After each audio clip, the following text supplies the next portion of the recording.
राग पसंद नहीं हो रहा है। मध्याह्न में वैराग्य होगा किसको? वृषभ कुमार को वैराग्य होने जा रहा है और वृषभ सागर बनेंगे, वृषभनाथ बनेंगे। हैं? आप लोगों ने रात में जो बाल्य अवस्था जिनकी रही उनको झुलाया है आपने। किसमें? पालने में झुलाया है। लेकिन पालने में झूलते समय जो उन्हें आनंद आ रहा था वह आनंद केवल 24 घंटे तक भी नहीं रहा। अब वह किसमें झूलेंगे? गुणस्थान रूपी झूले में झूलेंगे। मध्याह्न में दीक्षा कल्याणक आप लोगों को देखने को मिलेगा। उसके पूर्व में राजाभिषेक होगा और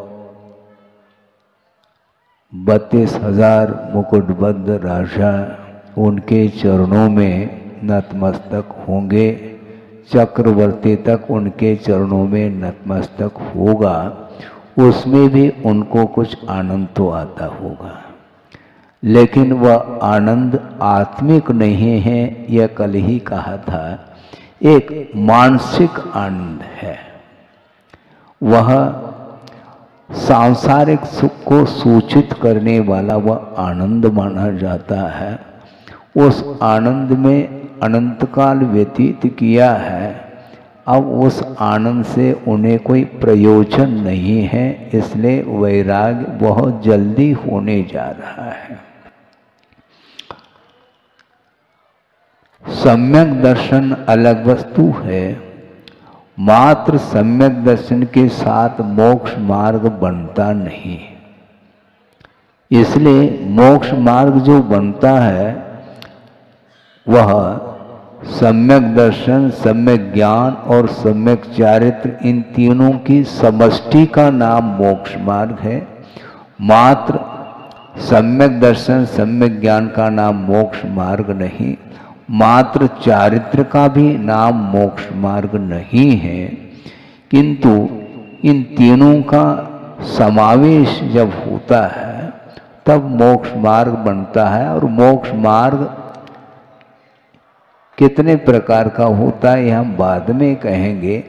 अभी तो उमा स्वामी महाराज ने सामान्य रूप से मार्ग को एक ही कहा है, मोक्ष मार्ग, ऐसा एक वचन का प्रयोग किया है। ये सामान्य कथन है। विशेष कथन जब करेंगे तो इसके भी भेद होते हैं। और दूसरी बात यह है कि सम्यक दर्शन के घात करने वाली जो प्रकृति है उनका क्षय होने के उपरांत भी राग का पूर्णतः अभाव नहीं होता। अनंत संसार के लिए कारणभूत जो राग था उसका अभाव हो चुका है।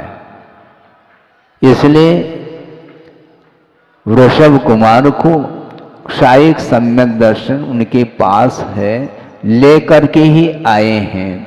उन्होंने यहाँ पर आकर के प्राप्त नहीं किया, क्योंकि उनका जन्म जो होता है वह सम्यक के साथ ही होता है, ऐसा कल ही कहा था। और वह सम्यक दर्शन क्षोभम नहीं रहा, किंतु पहले से ही क्षायिक उनका सम्यक तो था, उसको लेकर के ही उत्पन्न हुए हैं। सोचने की बात है, सम्यक दर्शन के घात करने वाली प्रकृतियों का अत्यंत क्षय होने के उपरांत अनंत राग का अभाव हुआ है, किंतु पूर्णतः राग का अभाव नहीं हुआ। तो कौन सा राग बचा है उसी को तो समझना है हमें।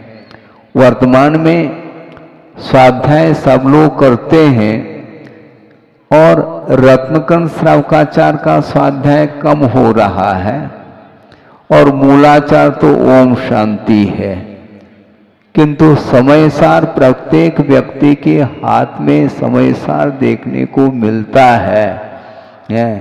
समयसार का हम स्वाध्याय करते हैं महाराज। हाँ, अच्छी बात है, करो, हम निषेध नहीं कर रहे हैं, किंतु गुरुदेव का कहना था कि सिलेबस के अनुरूप होना चाहिए अध्ययन। जो प्राइमरी में पढ़ रहा है उसके हाथ में यदि एमए की किताब दे दी जाए तो दे रहा है वही हंसी का पात्र होगा। जो पढ़ रहा है वह हंसी का पात्र होगा नहीं, क्योंकि उसको कुछ आता ही नहीं है। पढ़ाने वाला वह हंसी का पात्र माना जाता है, इसलिए पात्र के अनुरूप ही उपदेश हुआ करता है।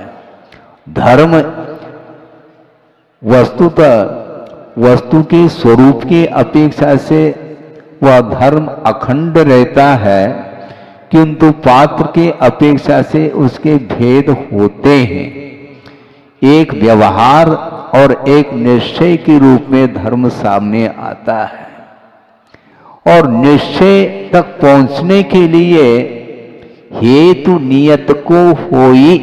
छड़ाला तो पढ़ो, कम से कम समय सार थोड़ा कम पढ़ो तो ज्यादा अच्छा है। छड़ाला में बिल्कुल ही स्पष्ट वर्णन किया है दौलत राम जी ने कि हेतु नियत को होई। वह नियत अर्थात निश्चय मोक्ष मार्ग जिसके लिए कारणभूत हेतुभूत होता है, कौन सा? व्यवहार मोक्ष मार्ग है। ये तो व्यवहार है, व्यवहार है करके उसका महत्व घटाया जा रहा है। यह भी एक प्रकार से स्वाध्याय का अतिरेक मानता हूं मैं। समाज में क्रमबद्ध पर्याय की चर्चा होती है, उसको लेकर के गुरुदेव ने एक बार कहा क्रमबद्ध पर्याय तो अपनी जगह है, क्रमबद्ध स्वाध्याय करो तो समझ में बात आ सकती है। स्वाध्याय क्रम से नहीं कर रहे हैं, अक्रम स्वाध्याय हो रहा है।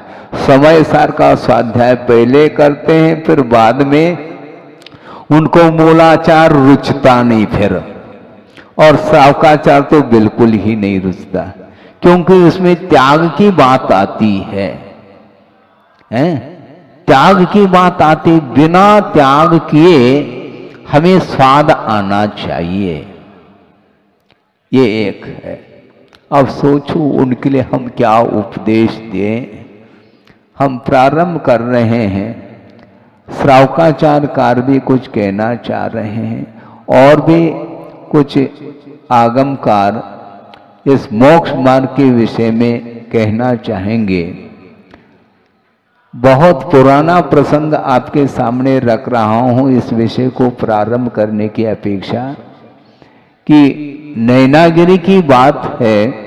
नैनागिरी में 3 चातुर्मास गुरुदेव के हुए हैं, एक 78 और एक 80 और 81 और 82, इस प्रकार लगातार 2 और एक 78 का, ऐसे 3 चातुर्मास सिद्ध क्षेत्र नैनागिरी में उन्होंने संपन्न किया है। उसमें शायद 82 का प्रसंग हो सकता है। 10 लक्षण पर्व के समय पर प्रतिदिन एक एक धर्म पर व्याख्यान करते हैं आचार्य महाराज प्रवचन के रूप में, और अपराह्न वेला में आचार भक्ति होती है, और उस आचार भक्ति के उपरांत कुछ विद्वान भी बैठ जाते हैं, जनता भी रहती है, और हम लोग भी वहीं बगल में बैठे रहते थे और सुनते थे कौन किस ढंग से जिज्ञासा रख रहा है और उसका समाधान गुरुदेव किस रूप में दे रहे हैं। एक विद्वान ने कहा कि महाराज बोलो क्या बोलना है। हम बोलना ही नहीं चाहते, पहले आपकी धारणा की बात सुनना चाह रहे हैं कि आपकी धारणा मोक्ष मार्ग के विषय में किस रूप में है, क्या आप मोक्ष मार्ग को उसके कुछ भेद मानते हैं? क्या मोक्ष मार्ग एक ही प्रकार का है? गुरुदेव ने कहा हम तो बता ही दे रहे हैं, बताएंगे, किंतु आप अपनी धारणा बता दो ताकि वह धारणा आगम के अनुरूप है क्या नहीं, इसको देखते हुए फिर आपके लिए समाधान हम दे पाएंगे आगम के अनुरूप। महाराज हमारी धारणा तो है मोक्ष मार्ग दो प्रकार का है। हाँ, और इतना ही नहीं, उन्होंने रेफरेंस दे दिया आगम का और एक श्लोक उन्होंने सुनाया। आचार्य महाराज ने सोचा ये अब तो बहुत व्यवस्थित ढंग से हमें उत्तर देना पड़ेगा, क्योंकि आगम भी सामने रख रहे हैं। हमने सोचा था कि कहीं आगम से हट करके कुछ बोलना चाहते हैं। उन्होंने आगम ही रखा है कि अमरचंद सूरी ने, शायद उन्हीं का ग्रंथ है ये, चारित्र सार नाम का ग्रंथ, तत्वार्थ सार, उसमें यह प्रसंग आया है कि निश्चय व्यवहाराभ्याम मोक्ष मार्गो द्विदास्थितः तत्राद्य साध्य रूपस्यात् द्वितीय तस्य साधनम, ऐसा कहा। मोक्ष मार्ग निश्चय और व्यवहार के अपेक्षा से दो प्रकार का है। उसमें निश्चय मोक्ष मार्ग साध्य रूप है और उसका साधन के रूप में व्यवहार मोक्ष मार्ग है। इस प्रकार अमरचंद सूरी ने कहा है महाराज तत्वार्थ सार में। आपकी क्या धारणा है? बिल्कुल ठीक है धारणा आपकी, किंतु मोक्ष मार्ग मात्र दो ही प्रकार का नहीं, विवक्षा आचार्यों की रही है, मैं मान रहा हूं, किंतु व्यवहार मोक्ष मार्ग और निश्चय मोक्ष मार्ग ये दोनों आत्माश्रित है, यह ध्यान में रखने की आवश्यकता है। फिर से दोहरा दें क्या? निश्चय मोक्ष मार्ग और व्यवहार मोक्ष मार्ग ये शरीराश्रित नहीं, ये दोनों आत्माश्रित है, भावाश्रित है ये। और शरीर आश्रित कौन सा मोक्ष मार्ग है महाराज? हाँ है, उसको उपचार मोक्ष मार्ग बोला है गुरुदेव ने। ये कहीं आगम में आपको पढ़ने को नहीं मिलेगा, किंतु प्रकारांतर से आपको पढ़ने को मिलेगा, क्योंकि 28 मूल गुणों को अंगीकार करने वाला जो साधक होता है वह कभी भी निश्चय और व्यवहार मोक्ष मार्ग का स्वाद उन्हें दिगंबरत्व के बिना नहीं आ सकता। यह दिगंबरत्व ही शरीराश्रित मोक्ष मार्ग है, ऐसा कहा है। और कुंद देव ने भी इसको उपकरण के रूप में स्वीकारा है। यह जाद रूप धर्म, ऐसा कहा। यथाजात जो रूप है उसको शरीराश्रित मोक्ष मार्ग माना है, वह नग्नत्व को लेकर के है। बिना दिगंबरत्व को अंगीकार किए मोक्ष मार्ग बनता ही नहीं। आत्माश्रित जो मोक्ष मार्ग बनेगा उसके लिए यह आधारभूत है उपचार मोक्ष मार्ग। उपचार इसलिए कहा जा रहा है, ये उपकार करता है, इति उपकरणम, उपकारम करोति इति उपकरणम कहा है। ये सहयोग प्रदान करता है व्यवहार और निश्चय मोक्ष मार्ग के लिए। ये शरीर आश्रित जो दिगंबरत्व है इसका अंगीकार करना अनिवार्य सिद्ध होता है। कोई तीर्थंकर के लिए भी ये अपवाद नहीं है कि वह तीर्थंकर मैं हूं इसलिए गृहस्थ अवस्था में बिना वस्त्र का विमोचन किए, बिना परिग्रह का विमोचन किए मुझे मुक्ति मिल जाए, संभव ही नहीं है। और उन्होंने उदाहरण दिया, गुरुदेव ने बहुत अच्छा उदाहरण दिया, वो भी मुझे याद है। हमें ज्यादा परिश्रम करने की आवश्यकता नहीं पड़ती, क्योंकि गुरुदेव ने जो 41 साल में दिया है वो बहुत ओवर हो चुका है हमारे लिए।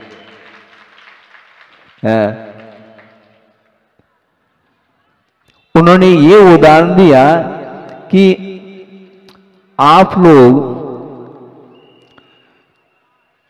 घी प्राप्त करना चाहते हैं, ठीक है कि नहीं? हाँ, घी चाहिए महाराज। अठप्रहरी, हाँ ठीक है, कोई भी प्रहरी हो। अब अठप्रहरी घी को प्राप्त करना है तो कहां से प्राप्त करेंगे आप? घी कहां से निकलता है? दूध में घी है क्या? नहीं, घी है दूध में, तो एक गिलास दूध पी लो, घी का स्वाद आना चाहिए। समस्या खड़ी हो गई। यदि दूध में घी है तो एक गिलास क्यों, एक जग पी लो, किंतु घी का स्वाद नहीं आएगा। महाराज फिर उसमें घी नहीं है क्या? घी है भी और नहीं भी, यही तो समस्या, यही तो अनेकांत है। उसमें दूध में घी विद्यमान है शक्ति के रूप में, किंतु उसमें से विधिवत निकाला जाता है, रुचिवत नहीं है। विधिवत निकालो उस दूध में से घी को, और उसमें क्या करेंगे आप? दूध में जामन डालेंगे तो क्या क्या क्या जमता है? दही नहीं जमता है, दही तो जमा हुआ ही है, दूध जमता है, ये कहो। क्या भाषा देखो, ये जनपद सत्य इसी को बोलते हैं। दूध तपाया है और अनुपात से तपा करके उसमें जामन डालने के बाद वह दूध ही दही के रूप में परिवर्तित होता है, तो जमा कौन? दूध ही जमता है, दही नहीं जमता। दही बनने के बाद फिर क्या जमेगा? वो जमाना ही पलट गया। समझ क्या रहे हैं आप? विधिवत आप चलिएगा तो दूध में घी विद्यमान है शक्ति के रूप में, और उसको तपा करके अनुपात से जामुन डालने से वह 24 घंटे के अंदर वह दही के रूप में परिवर्तित होता है। यहां तक प्रक्रिया हो गई। अब उस दूध का मंथन करना है। काय में करोगे? दूध काय में रखोगे? हैं? पात्र चाहिए क्या? नहीं है? हाँ, जो भी है पात्र चाहिए। उस पात्र में उस दही को रख करके मथाने के माध्यम से उस दही का मंथन होता है। ये उदाहरण किस लिए दिया जा रहा है? दही खाने के लिए क्या? नहीं, वस्तुतः जो मोक्ष मार्ग है, निश्चय और व्यवहार मोक्ष मार्ग, उसको उसके स्पष्टीकरण के लिए उदाहरण दिया जा रहा है कि उस दही को आपने पात्र में रखा और मथाने से उसका मंथन किया, फिर कहीं जाकर के उसमें से नवनीत निकल आता है। सोचिए, ये पात्र क्या है? यही उपचार मोक्ष मार्ग है जो शरीर आश्रित है। दही, नवनीत, ये सब व्यवहार मोक्ष मार्ग के अंतर्गत आएंगे, और घृत जो है वह निश्चय मोक्ष मार्ग के अंतर्गत आता है। तो व्यवहार, निश्चय, इन दोनों के लिए आधार भूत जो मार्ग है वह शरीर आश्रित, वह दिगंबरत्व को लेकर के उपचार मोक्ष मार्ग होता है। इस प्रकार करने से विद्वान को बात समझ में आ गई। हमारे लिए महाराज इतना ही पढ़ाया है। हाँ, जितनी पट्टी पढ़ाई जाती है उतनी पढ़ लेते हैं, आगे पीछे कुछ भी नहीं सोचते हैं। ये एक उदाहरण उन्होंने दिया। इसी प्रकार प्रासंगिक एक और उदाहरण मैं देना चाहता हूं। आप पौधा लगाना चाहते हैं, मान लो फूल का। अब आकाश में फूल उगता है क्या? खेनास्ते पुष्पम, आकाश में तो फूल उग ही नहीं सकता। तरुषु प्रसिद्धम ऐसा कहा। तो उसी प्रकार फूल का पौधा यदि लगाएंगे तो गमला ले आते हैं। आप क्या सुन रहे हैं? गमला, उसमें पौधा लगाया जाता है। गमला से पौधा है क्या? नहीं है। लेकिन वह पौधा लगेगा कहां पर? बिना आधार के लग नहीं सकता। इसी को उपचार मोक्ष मार्ग बोलते हैं। इसलिए वस्तुतः संसारी प्राणी मोक्ष तो चाहता है किंतु परिग्रह का विमोचन करना नहीं चाहता वो। और बिना परिग्रह का विमोचन किए उनको वीतरागता का स्वाद आने लगा आजकल। कौन से गुणस्थान में?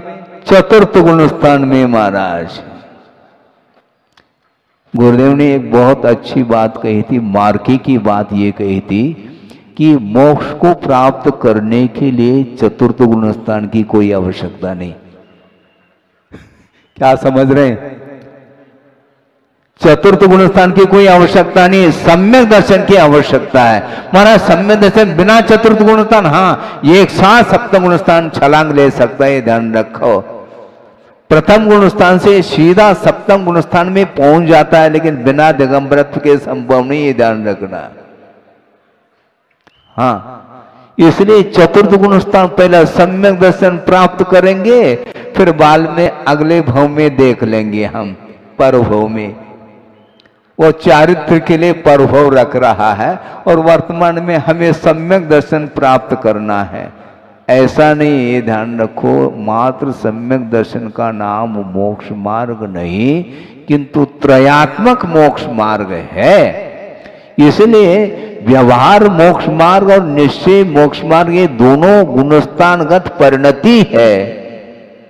जब भेदात्मक मोक्ष मार्ग होता है रत्नत्रय के रूप में, उसको व्यवहार मोक्ष मार्ग स्वीकारा है, और जब वह भेद रत्नत्रय जब अभेद के रूप में ढल जाता है उसका नाम निश्चय मोक्ष मार्ग कहा है।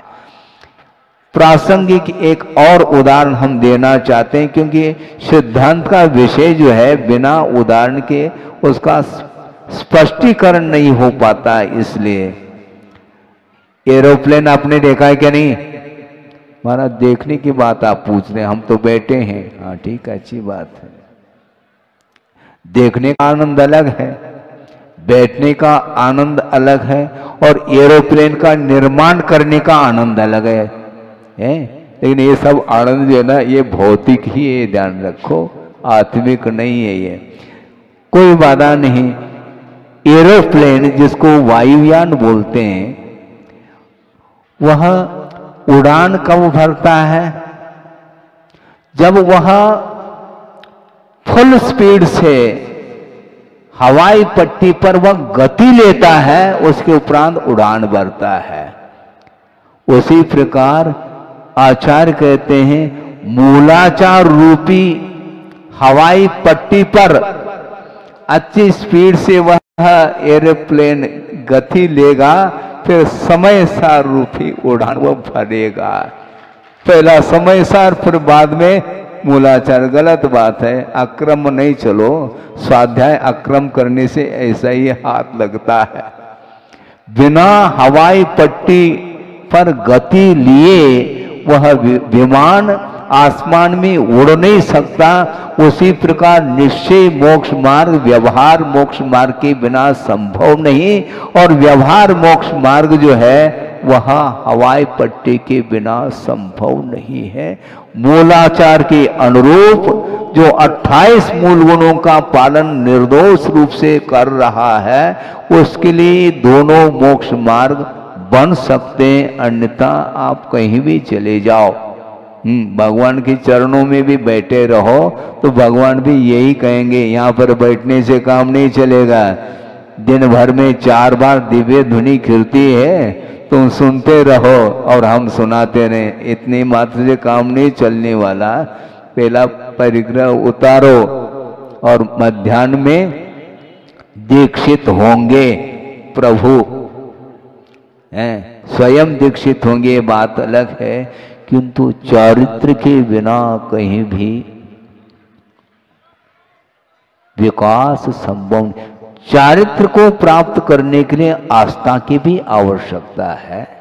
बिना आस्था के मोक्ष मार्ग पर कदम बढ़ नहीं सकते, किंतु 28 मूल गुणों का पालन करना अनिवार्य सिद्ध होता है। भीतरी जो परिग्रह है वो और बाहरी परिग्रह, और महाराज, ये तो पृथक है। ये जो भी वैभव है, दुकानें, मकाने आदि, जमीन जायदाद, प्रॉपर्टी वगैरह, ये तो बिल्कुल हमसे भिन्न है। कोई उठा ले तो फिर खेद खिन हो जाता है। ये भिन्न कहना बहुत आसान है, भिन्न कह दो और कोई उठा ले तो उसी को उठा लोगे तुम। ये सब क्या है? पर पदार्थ के प्रति स्वामित्व भाव जब तक रहता है तब तक उसके अंदर राग विद्यमान रहता है। पर वस्तु के प्रति राग ना हो और ग्रहण करता चला जाए, ऐसा थोड़ी होता है, ऐसा हो नहीं सकता। इसलिए बाहरी परिक्रमों का विमोचन करना अनिवार्य शुद्ध होता है। इसलिए आचार्य समंतभद्र स्वामी कह रहे हैं, मोह तिमिराप हरणे दर्शन लाभात अवाप्त संज्ञान राग द्वेष निवृत्ति चरणम प्रतिपद्यते साधु। साधु का अर्थ वह भव्य मुमुक्षु जीव है जिसने मोह रूपी तिमिर का अपहरण होने पर सम्यक दर्शन का लाभ हुआ है। और सम्यक दर्शन के लाभ होने के फलस्वरूप जिसके पास सम्यक ज्ञान प्राप्त हुआ है, किंतु चारित्र को क्यों अंगीकार करता है? वो राग द्वेष निवृत्ति, राग द्वेष की निवृत्ति के लिए वह चारित्र को अंगीकार करता है। इससे स्पष्ट है सम्यक दर्शन सम्यक ज्ञान प्राप्त होने के उपरांत भी अभी भी राग विद्यमान है, जो चारित्र का घात करने वाला माना जाता है। अनंतानुबंधी जो कषाय है वह द्विमुखी अर्थात सम्यक दर्शन का भी वह घात करती है कषाय, और चारित्र का भी घात करती है। किंतु सम्यक दर्शन प्राप्त होने के उपरांत जो शेष चारित्र मुनि संबंधी प्रकृति है, उनका अभाव भी करना अनिवार्य शुद्ध होता है। इसलिए राग द्वेष निवृत्ति चरणम प्रतिपद्यते साधु ऐसा कहा है। राग तो निकल गया था महाराज अनंतानुबंधी संबंधी, वो तो ठीक है, श्रद्धान हो गया है, लेकिन श्रद्धान होने के बाद भी 83 लाख पूर्व तक जो घर में बने रहे, ये बिना राग के बने रहे क्या? वो हम पूछना चाहते हैं। राग तो अनंत, जो अनंतानुबंधी संबंधी राग समाप्त हो गया, जो अनंत की आशा थी वो तो कल ही समाप्त हो चुकी थी, बल्कि लेकर के ही आए थे वो सम्यक दर्शन। फिर आज क्या छोड़ना है? जो बचा है उसको भी छोड़ना है, और उसको छोड़ने के लिए 83 लाख पूर्व लग गए। सोचो विचार करो, 84 लाख पूर्व की उनकी आयु थी और 83 लाख पूर्व तक घर में रहे। घर को क्या मान करके रहे? अपना माना है क्या पराया? पराया मानते तो रहे क्यों? समस्या खड़ी है महाराज। ये सब भिन्न है, भिन्न है, भिन्न है। मैं तो बिल्कुल शुद्ध अखंड, एक ज्ञायक पिंड। अरे पिंड क्या है? पिंड खजूर तो छोड़ो पहला, पिंड, ये पिंड नहीं छूट रहा है और ज्ञायक पिंड बोल रहा है। बोलना बहुत आसान है, वस्तुतः आत्मा का स्वरूप तो यही है कि वस्तु का जैसा स्वरूप है वैसा ही वह जानता है। इसका नाम वह सम्यक ज्ञान माना जाता है। किंतु सम्यक ज्ञान होने के बावजूद भी पर वस्तु के प्रति जो अटैचमेंट है, लगाव है, वह लगाव ही असंयम का प्रतीक है, बल्कि वह असंयम माना जाता है। असंयम अवस्था से ऊपर उठना है। किसको? भगवान को, होनहार भगवान को ऊपर उठना है। जब तक बुद्धि पूर्वक 28 मूल गुणों का पालन नहीं होता तब तक वह भीतरी चारित्र आ ही नहीं सकता। भीतरी चारित्र वह माना जाता है जो राग द्वेषात्मक परिणामों से ऊपर उठने का नाम ही वह भीतरी चारित्र है। इसलिए चरणम प्रतिपद्यते राग द्वेष निवृत्ति ऐसा कहा। राग और द्वेष ये दोनों एक साथ चल रहे हैं। किसी एक वस्तु के प्रति राग है तो निश्चित रूप से उसके अपोजिट जो वस्तु है उसके प्रति द्वेष शुद्ध है। आप मानो या न मानो, हाँ मानो या न मानो, मानना ही पड़ेगा। राग है तो द्वेष है, द्वेष है तो राग है। ये दोनों ये मोह की परिणति, ये कषाय की परिणति है।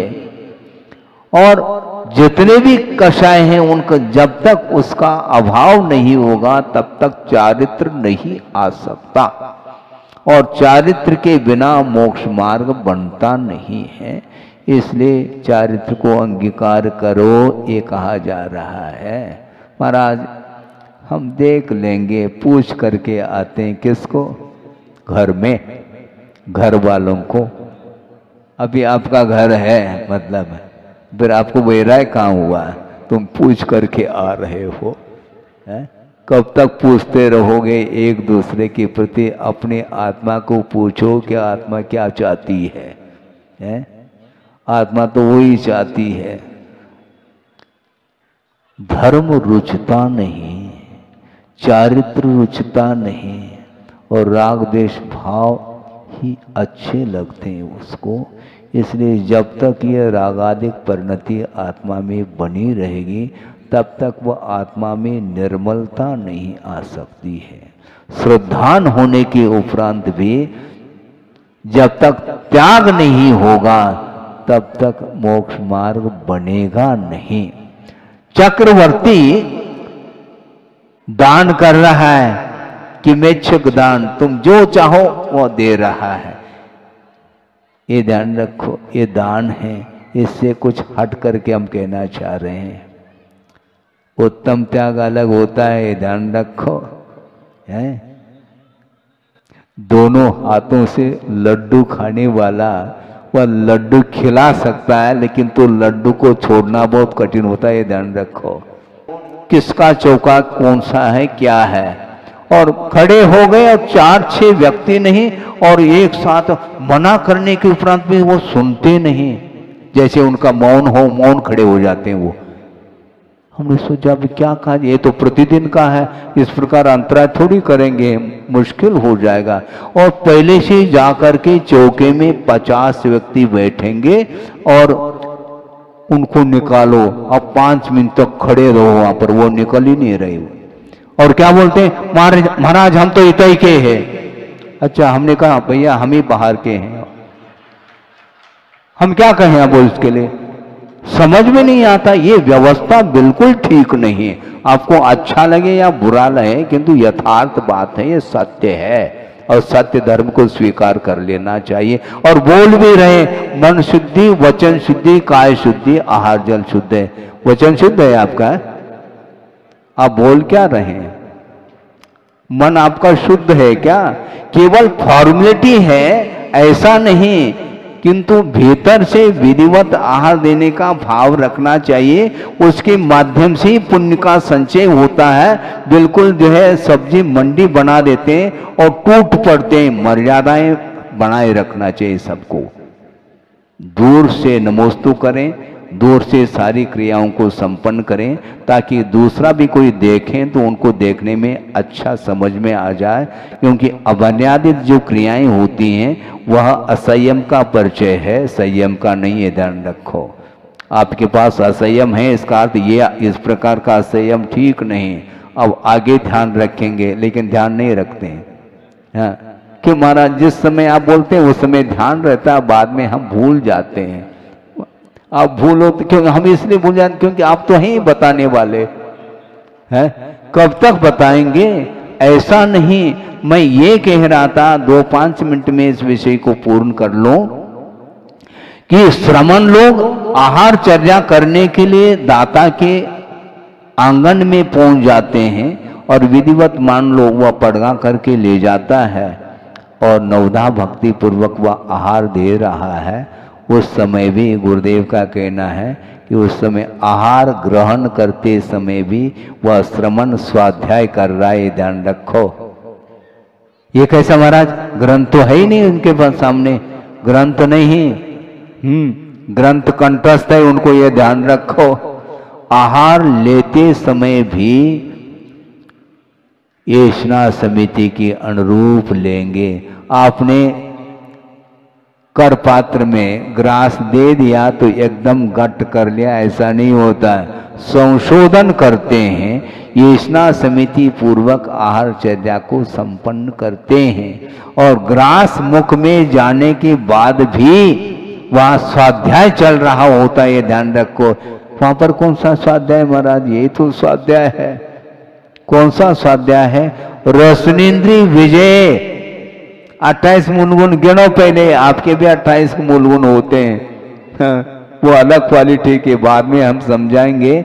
28 मूलगुण श्रवण के होते हैं, जिसमें 5 महाव्रत, 5 समिति, 5 इंद्रिय दमन और 6 आवश्यक और 7 शेष गुण। पंचेंद्रिय दमन नहीं है क्या? तो वहां पर स्वाद तो आएगा, मुख में स्वाद आना अलग वस्तु, किंतु मुझे और मिले उसके प्रति रुचि, आसक्ति नहीं। केवल ये आहार रत्नत्रय के पालन करने के लिए एकमात्र साधन है। इस प्रकार मान करके मूलाचार के अनुरूप वो चर्या को करते रहते हैं, इसलिए वो पंचेंद्रिय के विषय भी उनके लिए निद्रा के लिए कारण बनते हैं, बंद के लिए नहीं। किंतु गृहस्थ के लिए ऐसा संभव नहीं, न भोजन न भविष्यति। आप भी भोजन करते हैं, अपन भी वो ही करते हैं, किंतु करने करने में अंतर आ गया। संयमठम, ध्यानठम, वैयावृत्यर्थम, ये सारे सारे हेतु बताए हैं। इनके लिए वह आहार को ग्रहण करता है, रत्नत्रय के पालन करने के लिए करता है, शरीर को पुष्ट करने के लिए, इंद्रिय पोषण के लिए आहार को ग्रहण नहीं करता। इस प्रकार आज मध्याह्न में किस प्रकार दीक्षित होते हैं और उनकी चर्या कैसे होती है, आहार की चर्या, कल आपको समझ में बात आएगी। और एक ही बार उन्होंने आहार लिया और मध्याह्न में केवल ज्ञान है, क्योंकि 5 दिन के पंच कल्याणक आप मना रहे, मैं क्या कर सकता हूँ उसके लिए। विशेष समय मिल जाए तो इस दीक्षा संबंधी अथवा केवल ज्ञान संबंधी जो भी विषय है, अगले 1-2 दिन के अंदर उस विषय को हम समझेंगे आगम के अनुरूप। अभी तो हमें ये समझ में आ रहा है आगम के आधार से कि वस्तुतः पर पदार्थ के प्रति जो मोह बार बार जागृत होता है, उसको संयत बनाने के लिए ही मन को केंद्रित करने के लिए चारित्र की आवश्यकता है। और चारित्र में और संयम में क्या अंतर है, इस विषय को भी हम आगे समझेंगे। इतना ही पर्याप्त है। और दीक्षित होने के उपरांत किस प्रकार प्रवृत्ति करते हैं श्रमण लोग, ये विशेष रूप से